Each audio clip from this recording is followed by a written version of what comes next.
Hey everybody, it's Jason Blaha here, and once again it is time for an incline bench day. But a quick reminder for those of you who watch these videos, please remember to click a like down below. Be greatly appreciated. So today I went to my first training max on the incline, since I've decided I'm going to incline instead of overhead for my version of 5-3-1 that I'm doing. Mainly because I feel like it's going to give better carryover to my benching. Okay? And I need the delts. I feel like delts are definitely limiting my bench while I'm rebringing it back up. And yeah, my bench is going to come back up in spite of cutting. I'm going to force muscle memory to kick back in. It's one of the reasons I'm doing so much training volume. So we did 235 for an easy single. I could have gone up. I wanted a training max to work off of. Right, it was pretty fast, nice good pause. So accessory work, we're just going to push volume for hypertrophy. And so again, we'll use the line, my accessory work is big and basic like your mom. So I decided, I think for upper days, I'm going to focus on barbell for a while. I need the bench carryover. I'm like, so let's just bench, flat bench and incline. That'll be my main pressing accessories, right? I messed a little bit with minor variations in the grip, footing, everything else. And here's what I found. I notice with this footing, it feels a little crunchy in my shoulders at the moment. Again, because I've done a lot of overhead stuff and pull-ups and everything, and probably not ideal for my long-term shoulder health at my age. So again, we're going back to flat incline rowing. But here's the thing. When I went over and went back to toes up with a bigger arch, with still a closed grip, but a hair wider than my normal closed grip, I'm trying to mess with really getting those leverages. What I really want is that perfect tuck at the bottom. So I want a closed grip that's going to give me a perfect wrist stack. Perfect wrist stack when I touch. Those who understand leverages understand why we would want to do that. And I felt like on the last couple sets I got real close. And here's what I did. On these I went back to the toes, right? Focus on getting a bigger arch. Now, I'm never going to have a short range of motion, but that arch will still help me. And as soon as I did that, with that hand position, nothing in my shoulders. It felt stronger off the chest, right? These are moving faster, even with this rep work. There's my sweet spot. That's the beauty when you're doing a bunch of rep work like this. You can go back and kind of find some sweet spots with what you're doing with different grips. And with the closer grip, there it is. There it is. I'm going to roll with it. So that's the exact position we're going to use next week, bringing that close grip up. And we're going to come in and bring the close grip back up to some good training maxes. I'm going to bring my bench back up because I have to. Not because I'll ever break bench records, but I need it for total records. You know, another 20 pounds could make or break me on some of that stuff. It could make or break me moving forward. After that, we did barbell rows. We can call these Pendlay rows if you want. I'm choosing not to, because if I don't call them Pendlay rows, I'm allowed a little bit of body English and no one can complain. So we'll call them barbell rows, right? It's funny how we have to do that. Change one word in it, and then all of a sudden I'm allowed a little looseness in the form. So, did 5 by 10. For my second row, I did axle bar. Same movement with an axle bar. Why? Grip. Rows bring up my deadlift. My grip is limiting my deadlift. I know that for a fact. And I'm going to go back to 10s for a rotation again, and I think I'm going to do it even on the deadlift. That's going to give me a ton of grip work. All this rowing, tons of grip work. And I want even my curls to help with grip work. That's going to be the name of the game for me. I need my forearms and my grip to improve. Now, rows are obviously working everything I want other than the biceps. Biceps do not get worked particularly well in rows. When people make bad suggestions, why don't you just do them supine? Supine grip rows are associated with higher risk of bicep tears.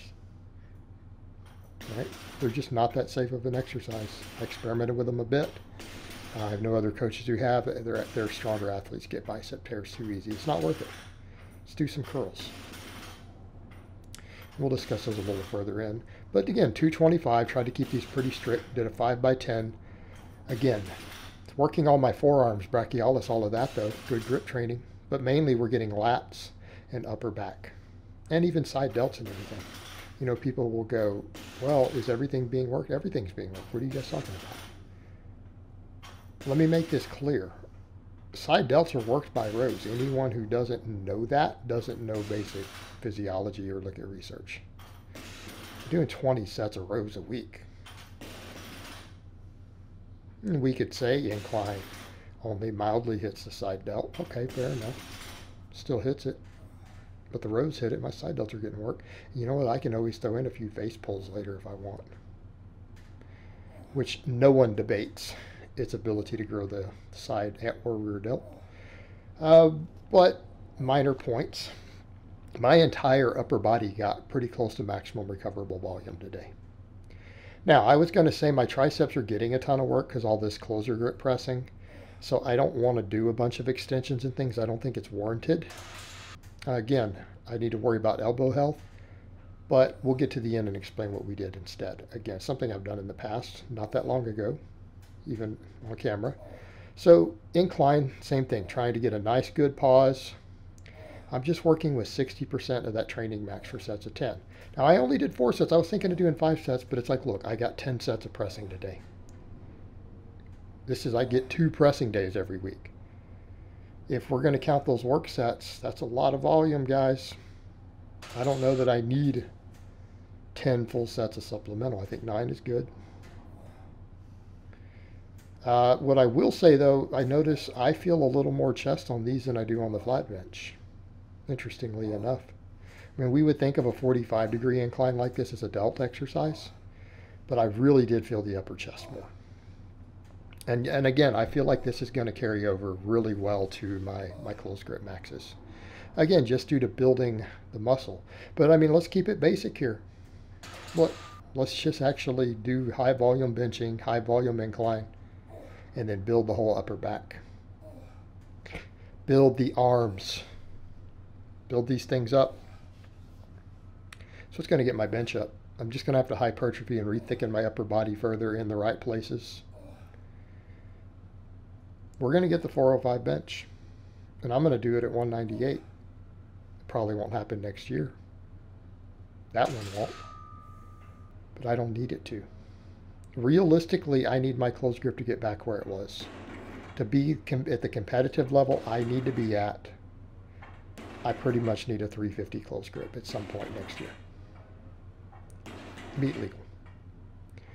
So, axle bar rows, and I love these. I noticed when I did tons of these, I never had grip issues. You guys remember I did a non-deadlift bar 615 off of doing tons of these before I had deadlift bars, and my grip held. I think this is a good exercise to work in sometimes, and I like it as a second pull because it is different enough due to the bar pass and grips changing, trying to work with the fat grip and my grip changing sometimes every rep, every set. I think it gives enough variation that it is a different movement from the other barbell row with a straight bar. But the grip and forearm training difference is massive. But I still feel the upper back, and that's the beauty of it. Because I'm doing it as a second row, guess what? All that area is fatigued already because I've done primary work. So I can get away with a slightly lighter load. And it's only 15 pounds difference, by the way. I've only got 15 pounds less on the bar. So I'm still feeling those areas get hammered. But my grip and my forearms are working a lot harder. Okay, that's the beauty of it. I need to make sure that grip comes up, and that's going to help with my benching. Strong grip in forearms are a limiting factor on bench, and I do notice sometimes when I'm benching, there are times when I know I would feel more stable and more secure with thicker forearms for my benching. I know that. And I think for me to get to a 405, I'm going to have to get them thicker. I know I'm going to have to do that. So let's just keep after it. And then for my curls, what did we do? I was torn. Like, do I want to do fat bar curls or do I want to do hammer curls? They both work really well for my overall goals. And I decided, let's do some fat bar curls. Look, I'm already doing some rows with this way. Let's knock out 5 sets of fat bar curls. Start a little lighter because I was struggling with 10s with 80 pounds on these before. I've done hundreds for 5 easy. So I went down to just 70 pounds, and I'll build it up. And what am I doing with this? Full range of motion. So we're getting grip and forearm training because of the fat bar, and I'm bringing the bar all the way up to my face. Okay, I am not doing this as a single joint exercise, and I'm not going to use the word isolation. I hate that. You guys will notice I do not say compound or isolation. I'll get people who quote me, and they'll put the word compound, and I'm like, I know for a fact you didn't quote me, because I don't call them compound movements, and I don't call them isolation movements. Those are actually kind of pet peeves of mine. Minor pet peeve. I don't like those terms. I don't use them. So this is not being done as a single joint. I'm going to my face so that, again, we're getting shoulder involvement.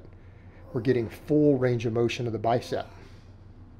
Also, because of that fat bar, it's making it a forearm and grip exercise too.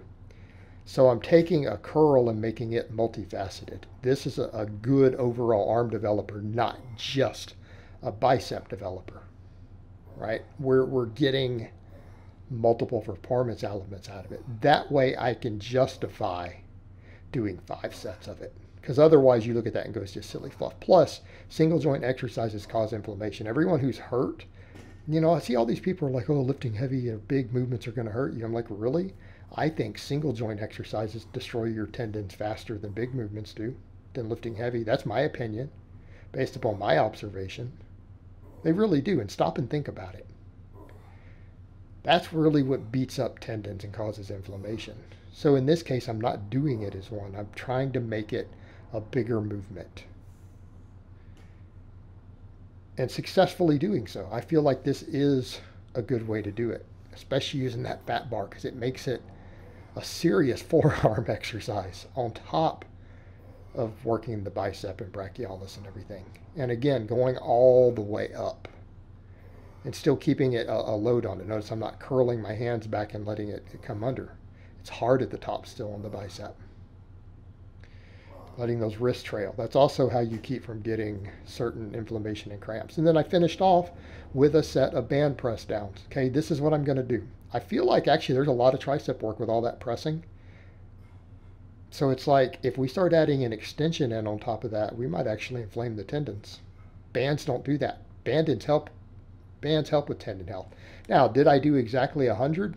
I don't think I did. I got somewhere in there plus or minus 10. You lose count at a certain point. But I'm trying to hit them, and you guys may not realize I'm actually locking those, but the stretch reflex is popping it really quick, and I'm doing that intentionally. My triceps were cramping after this, so this is getting blood flow, finishing off those triceps, one good set, and thickening up the tendons to help with tendon health with all the close grip pressing I'm doing. So I hope it has been informative, and I will talk to you guys next time.